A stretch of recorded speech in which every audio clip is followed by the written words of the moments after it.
We're going to turn to the economy now, and there was some positive news that crossed yesterday morning about the rate of inflation, down slightly over the last month and rising slower than a year ago.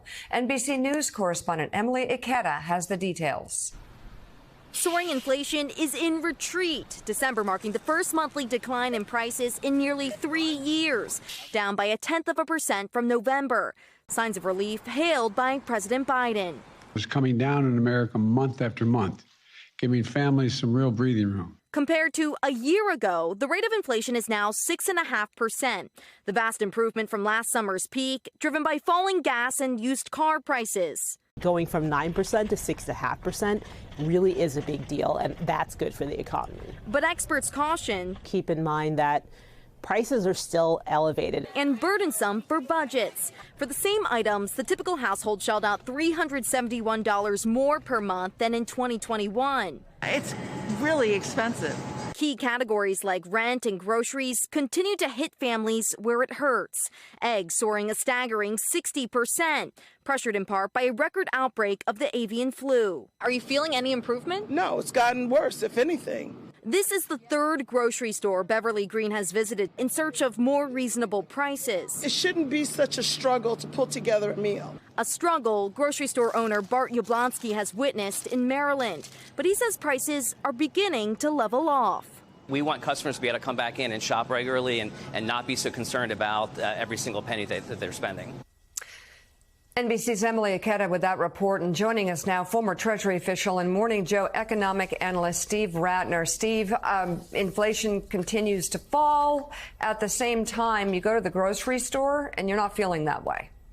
No, that's exactly right, Mika. You have overall inflation being falling, and good news, as you just heard in that report, down to a 6.5% year-over-year rate. You can see on this chart, the top line is what we call headline inflation, all items, including food, including energy, things like that, up 6.5%. And as you heard in the report, it peaked at around 9% back in June. Inside of that, you have good news from energy. You have good news from a bunch of services, which we'll get to.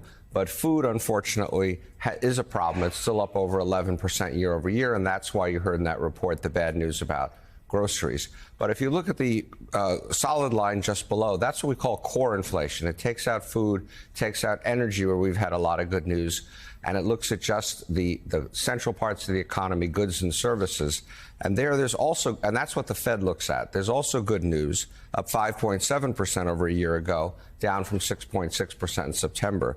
So it's a good report, and everything is moving in the right direction. This will hopefully take some pressure off the Federal Reserve. So you just mentioned Federal Reserve, Steve. Let's go to your second chart. You say that the metric, though, that they're looking at has moderated. Explain what you mean and what this could mean for future interest rates. Thanks. So what the Fed and Jay Powell in particular focused on is a core measure of services, just things like everything from doctors, lawyers, travel, hotels, all that kind of stuff, airlines, because that's where they have a heavy component of labor costs, and we need to get labor costs down in order for inflation to moderate.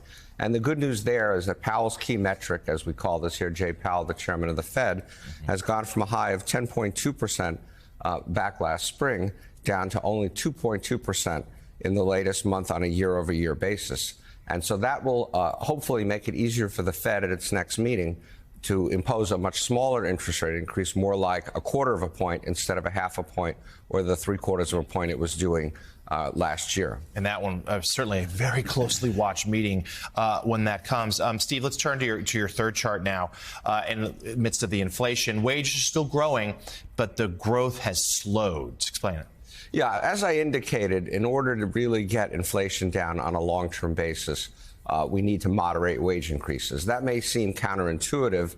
We want people to earn more money, but if they earn so much more money that it creates inflation, then obviously they end up worse off in the end anyway.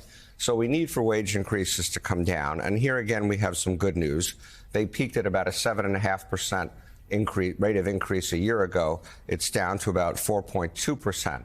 But we needed to come down to that red dotted line or thereabouts, which is the 2.8% that existed before the pandemic and before everything that turned the economy upside down. And we have no history of that happening without unemployment rising. Again, not something we would normally root for, but we have a very hot labor market, and we need for it to get a bit looser in order for those wage increases to come down. And we have not seen that happen yet. And so that may mean that the Fed does have to increase interest rates for a good while in order to get that to happen.